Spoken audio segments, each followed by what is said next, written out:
It's double debate day. Later tonight, Labor's Jacinda Ardern and National's Judith Collins will go head-to-head for a second time. But over in the US, Donald Trump and Joe Biden have been trading barbs in a debate filled with needling and insults.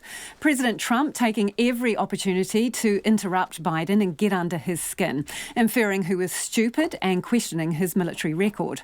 Vice President Biden snapped back, calling Trump a liar, clown, fool, and the worst ever president.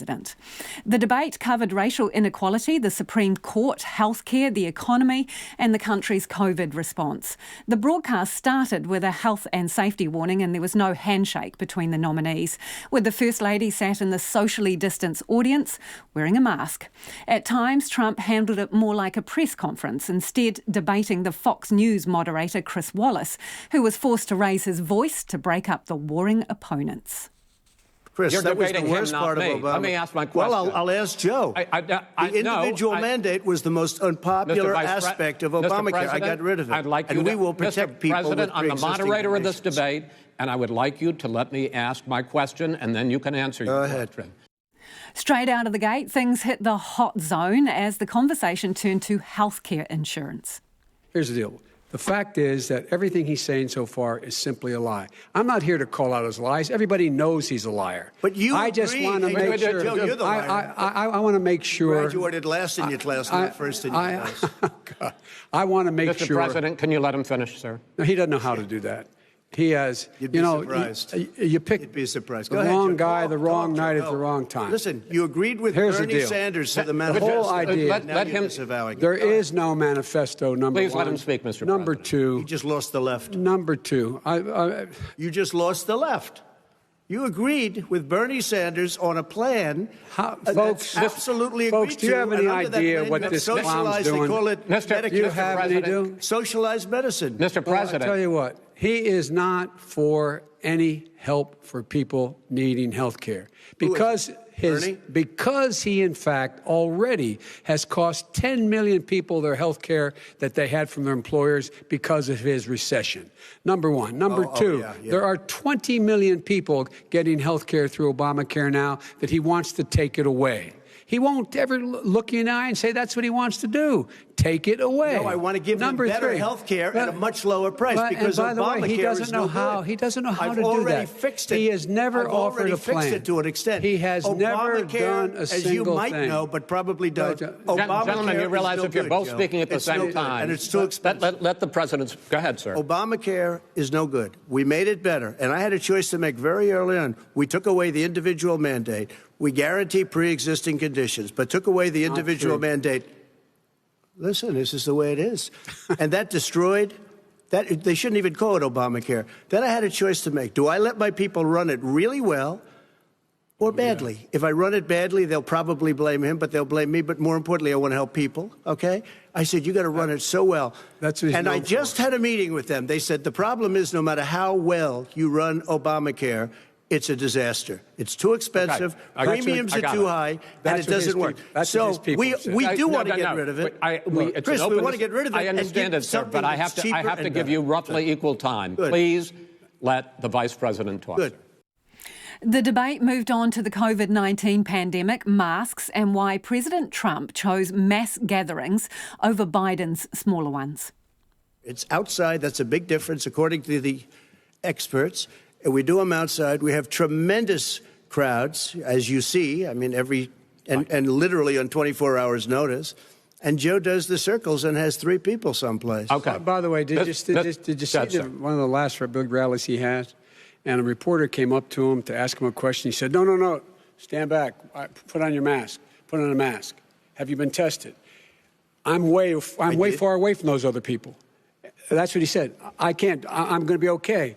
He's not worried about you. He's not worried about the people out there breathing in one another. We've had no negative effect.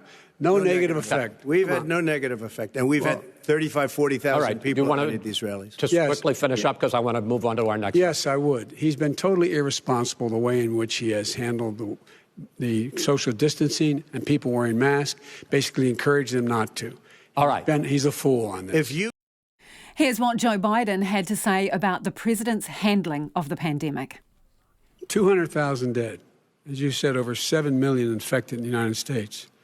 We, in fact, have 4% of the world's population, 20% of the deaths. 40,000 people a day are contracting COVID. In addition to that, about between 750 and 1,000 people a day are dying. When he was presented with that number, he said, it is what it is. Well, it is what it is because you are who you are. That's why it is. The president has no plan. He hasn't laid out anything. He knew all the way back in February how serious this crisis was. He knew it was a deadly disease. What did he do? He's on tape as acknowledging he knew it. He said he didn't tell us or give people a warning of it because he didn't want to panic the American people. You don't panic. He panicked. In addition to that, what did he do? He went in and we were insisting that the people we had on the ground in China should be able to go to Wuhan and determine for themselves how dangerous this was. He did not even ask Xi to do that. He told us what a great job Xi was doing. He said we owe him a debt of gratitude for being so transparent with us. And what did he do then? He then did nothing. He waited and waited and waited. He still doesn't have a plan. Wrong. I laid out Sir, back in March exactly what we should be doing. And I laid out again in July what we should be doing. We should be providing all the protective gear possible. We should be providing the money the House has passed in order to be able to go out and get people the help they need to keep their businesses open schools. It costs a lot of money. You should get out of your bunker and get out of the sand trap and get in your golf course and go in the Oval Office and bring together the Democrats and Republicans and fund what needs to be done now to save lives. So if we would have listened to you. You have 2 minutes, sir. If we would have listened to you, the country would have been left wide open. Millions of people would have died, not 200,000. And one person is too much. It's China's fault. It should have never happened. They stopped it from going in, but it was China's fault. And by the way, when you talk about numbers, you don't know how many people died in China. You don't know how many people died in Russia. You don't know how many people died in India. They don't exactly give you a straight count, just so you understand. But if you look at what we've done, I closed it, and you said he's xenophobic. He's a racist, and he's xenophobic because you didn't think I should have closed our country. Wait a minute. It says 2 minutes. You didn't think we should have closed our country because you thought it was terrible. You wouldn't have closed it for another 2 months. By my doing it early, in fact, Dr. Fauci said, President Trump saved thousands of lives. Many of you Democrat governors said, President Trump did a phenomenal job. We worked with the governor. Oh, really? Go take a look. On a night full of heated exchanges, President Trump was asked if it was true he had paid only $750 in federal income tax in 2016 and 2017. Millions of dollars. You paid millions of dollars? Millions of dollars. So yes. not 750. Millions of dollars. And you'll get to see it. And you'll get to see it. But let me just tell you, Chris, let me just tell you something, that it was the tax laws. I don't want to pay tax. Before I came here, I was a private developer. I was a private business people. Like every other private person, unless they're stupid, they go through the laws, and that's what it is. He passed a tax bill that gave us all these privileges for depreciation and for tax credits. We build a building and we get tax credits like the hotel on Pennsylvania Avenue. You get a massive, which, by the way, was given to me by the Obama administration, if you can believe that. Now, the man got fired right after that happened. But Vice President Biden, you want to respond? Yeah, I do want to respond. Look, the tax code that made him, put him in a position that he pays less tax than a school teacher makes on the money a school teacher makes is because of him he says he's smart because he can take advantage of the tax code. And he does take advantage of the tax code. That's why I'm going to eliminate the Trump tax cuts. And I'm going to eliminate those tax cuts and make sure that we invest in the people who, in fact, need the help. People out there need help. But why didn't you do it over the last 25 years? Because you weren't president. Because you weren't president screwing things up. You were a senator. And You're by the way, worst president America has ever had. Hey, Come Joe, on. let me just tell you, Joe. I've done more in 47 months. I've done more than you've done in 47 years, Joe. We've done things that you never even thought of doing. On the subject of race, law and order and the deaths of George Floyd and Breonna Taylor, here are how things played out. This is a president who has used everything as a dog whistle to try to generate racist hatred, racist division. This is a man who, in fact, you talk about helping African Americans. 1 in 1,000 African Americans has been killed because of the coronavirus. And if he doesn't do something quickly, by the end of the year, 1 in 500 will have been killed. 1 in 500 African Americans. This man is a savior of African Americans. This man cares at all.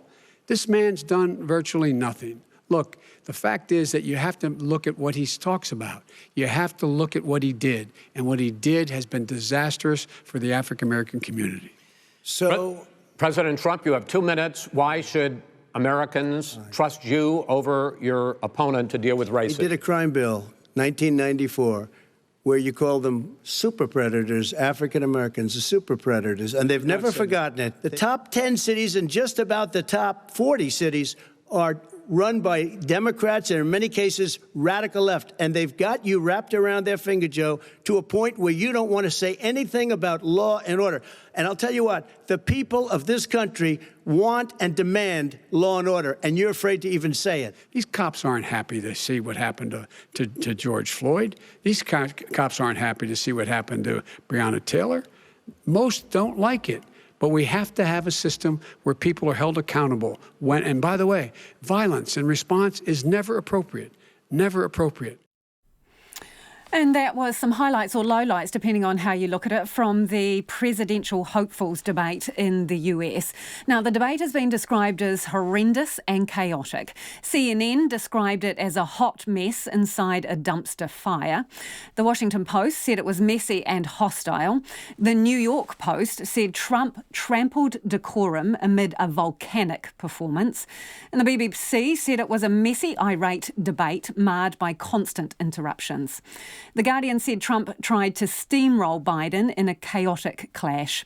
And we'll have more analysis from our US correspondent later in the program.